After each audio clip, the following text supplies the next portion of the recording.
Hi, I teach fiction, nonfiction, and an intro class every semester. And thank you, Joanna, for organizing this. It's really nice to see everybody. I'm just going to be reading 2 pages of a novel I've started while living in Long Island in the last couple of months.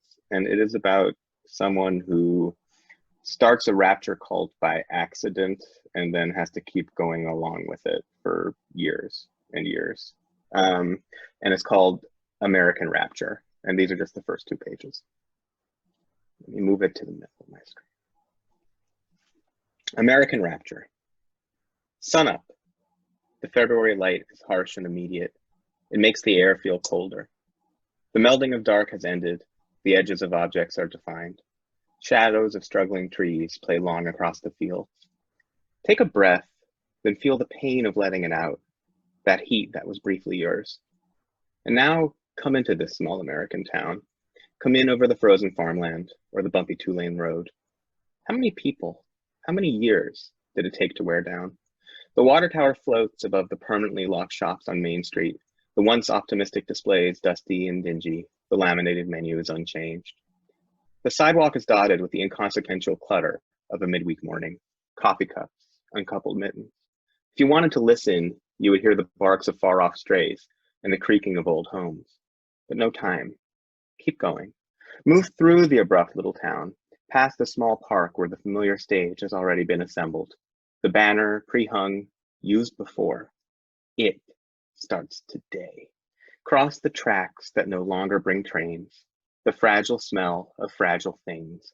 The shop that once sold flowers, the gas station that hasn't had working pumps in 2 years, the 24-hour liquor store, windows grated against the desperate. Past the small lots with big houses, and move toward the bigger lots with smaller houses, climb the winding hill, turn back. Look, the light is already changing. The bluing of the sky makes it bigger. Birds who should have left, who haven't yet died, fly overhead. The school janitor's white car trickles down a side road. Fields are softening, releasing what they hold. Cloudy ice on still water ponds. Now turn again, cross the shabby yard, enter the house.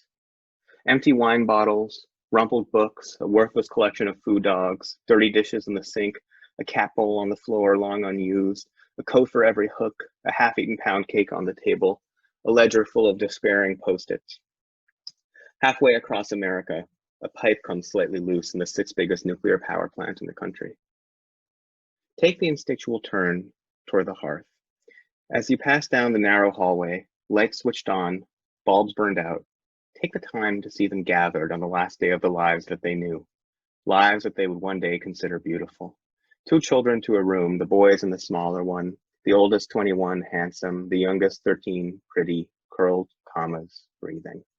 Next door, sororal twins, high school seniors, too different to seem related. One device glowing on the bedstand with messages from across town, the other blank. The bathroom sink between their rooms is filled with the obfuscating products of teenagers.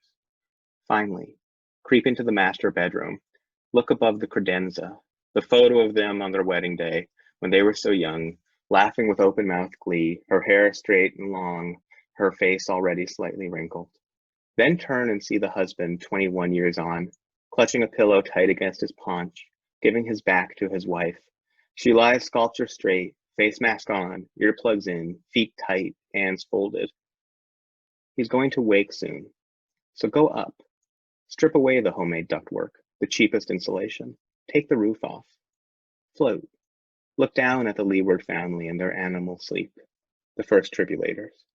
If you had done one thing different, if you had said anything at all, you could have changed it. Isn't that always the way? And that's it.